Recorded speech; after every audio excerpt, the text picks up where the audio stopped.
Parents, if you have tried every possible way to help your child with their chronic health struggles, but nothing seems to offer a long-term solution, this video is for you and you are not alone in that journey. So many parents have struggled with their child dealing with inflammation or gut challenges or maybe sensory overload, chronic immune struggles, and so many other challenges, and it is draining. And honestly, a lot of the parents that show up here at Thrive, they've been through diet change after diet change, specialist after specialist, but they're still looking for answers and they're still looking for long-term relief for their child, and they're looking for why it's taking place. Those things can be helpful, right? The diet changes or the other therapies, they can make a difference, but your kid is often still stuck. If that's you, there is good news. There's often an overlooked piece of the story here, and that missing piece is the vagus nerve. The vagus nerve has such a wide-ranging impact. It can lead to a better regulated nervous system, which improves digestion, immunity, social and emotional control, and so much more. So if that is you, if you feel like you're at a loss, this is for you, parents. Tune in here for a couple minutes. I want to help you know what is so important about the vagus nerve. How can that be such a key missing piece for your kid? And what can you do about it if you don't want to turn to drugs or other medications to help get your child relief? So what is the vagus nerve? The vagus nerve, the name comes from actually a Latin term which means wondering, right? You probably heard of a vagabond, right? A vagabond is a wanderer. The same root of that word is how they named the vagus nerve. And it is because it wanders through so many different parts of the body. It has such a wide-ranging impact. It comes out right here. It's one of our cranial nerves, cranial nerve 10, comes out the base of your skull, runs right by those first couple vertebrae, and it goes through our entire organ system, gut, immune system. It affects motor development, hormone regulation, emotional and social control, so many things. I don't know how well you'll be able to see it here. I've got a little picture of what that vagus nerve looks like, right? Everything in that gut and immune system and digestion is controlled through that vagus nerve regulation. And the way that it is so important and key to that is it is a huge player in what's called our autonomic nervous system, right? All of those things, you don't have to focus on your stomach, your liver, your immune system doing anything, right? It's not a part of what's called voluntary control. It's an automatic, or what we call within healthcare, the autonomic nervous system. I like that those words sound similar because it helps you remember it, right? Automatic, autonomic functions is the stuff happening behind the scenes. And there's two different branches of that autonomic nervous system. You have your stress response, which is your sympathetic gas pedal survival mode. And you have the parasympathetic, which is your brake pedal, calming, rest, digestion, relaxation, growth, and development. Almost all of that parasympathetic or calming brake pedal function, it's coming from that vagus nerve. So that is why it has such an important wide-ranging effect, right? If that big picture brake pedal is affected, it is going to be your gut, your immune system, your emotional regulation, your sensory control. All of that is going to be regulated and influenced through the vagus nerve. Because of where it is though, because of that location at the top of the neck, right in the brainstem, it is an extremely vulnerable area, especially if we're talking about kids. That is one of the reasons why birth trauma, in utero constraint, birth intervention is so damaging. Because what that means is almost always a kid is pulled out by their head and neck, whether that's by hands, by forceps, by vacuum. There's some sort of extra stress, pulling, turning, twisting in that really fragile area. What that does is massively injure and damage the vagus nerve. That vagus nerve is affected, everything else that we just described is going to be impacted as well. So there's a couple specific areas I want to highlight and give you some more context and examples for. One is actually this study here. This is one of the studies we cover at our Perfect Storm workshop. And if this interests you at all, parents, this little video, man, you've got to register for our next workshop coming up because it is all of this in so much greater depth with even more science and details and impact on how it can help your family. But this study here, it's called the vagal innervation of the gut and immune homeostasis. And what that digs into, to take the sciencey stuff and make it into layman's terms, is it's talking about how the vagus nerve is a mediator through the gut to affect our immune system, right? We used to think that those are completely separate things. The gut microbiome, the immune system weren't really under neurological regulation. But what some of the research reviewed in that study shows is that it's actually the vagus nerve that's at the root of it. It has a huge impact on regulating inflammation. So yes, your diet, your gut stuff is helpful, right? You have to care about what you're putting in your body. I don't want your kids to be full of toxic crap, but you could be putting the perfect diet and supplements and all these things in, and they're not really being effective or impactful as they should because that nervous system, that vagus nerve is dysregulated and not able to process everything. That's what that showed.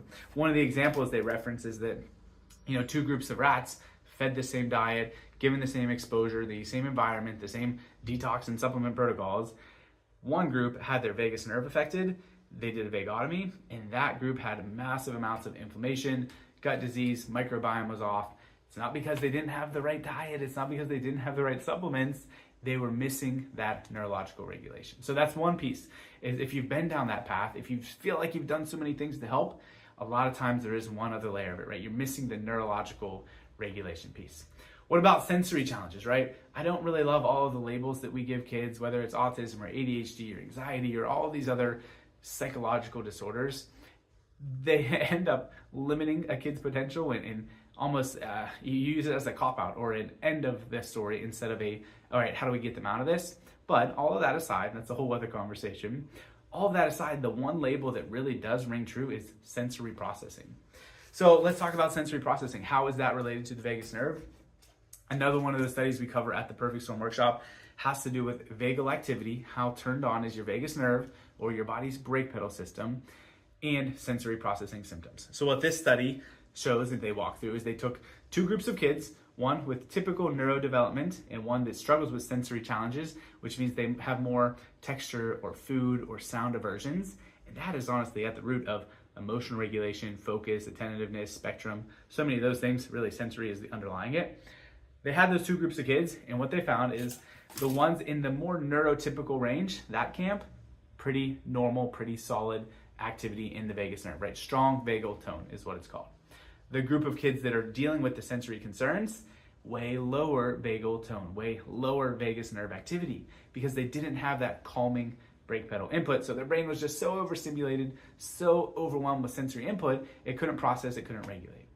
But they took it one step further. Within that group of kids struggling with sensory challenges, they kind of spread them out, right? Some have more severe symptoms, some have less severe symptoms. And when they mapped it out that way, they found the more severe the challenges, the worse the vagus nerve activity was. So it was a direct relationship.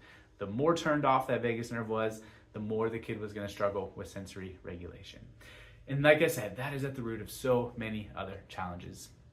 And as much as this is being talked about a little bit more in science, in healthcare, in literature, we're still missing the real solution, right? Because this is something that is almost commonplace, right? There's wearables, technology. I have one called a Whoop strap. Dr. Grace has one called an Aura ring. You've heard of these sort of HRV metrics in the vagus nerve before, but we miss how to help, right?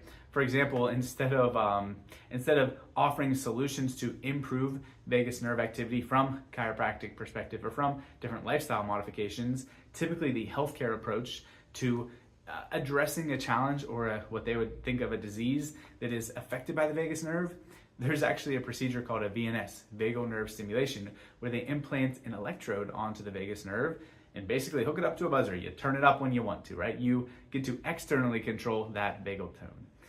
And man, I love so much about that, but it's like you're at the tipping point of getting everything right, and then you take a hard left in the other direction, because we don't want to artificially manipulate and regulate that vagus tone. We just want to unlock that stress system so your body knows how to do it internally, right? Our internal innate intelligence, the internal wisdom that our body has, is so much better than anything else we've come up with, right? There's way more wisdom in here than anything we can try to manipulate or set up externally. So instead of trying to hook it up to a dial and a buzzer that we just control and manipulate externally, let's just do things that unlock that innate intelligence.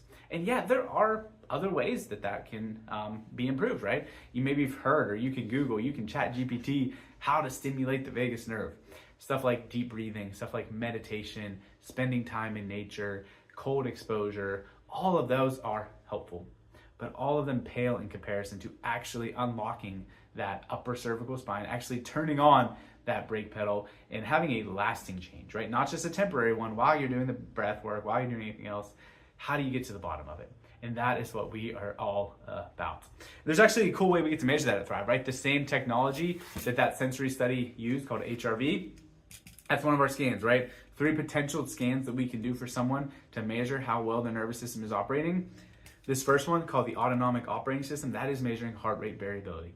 It's a measure of how well your vagus nerve is regulating all of those behind the scenes automatic functions. Are we in a balanced state, or are we living more in stress?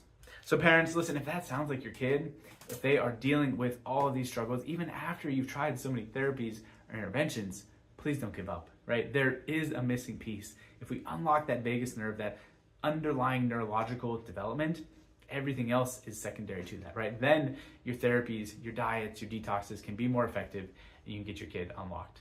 I hope that helps, guys. Please reach out if you have any thoughts or questions. Check out the link, the article in our bio here this week, and I cannot wait to meet you in the office soon and help your family thrive.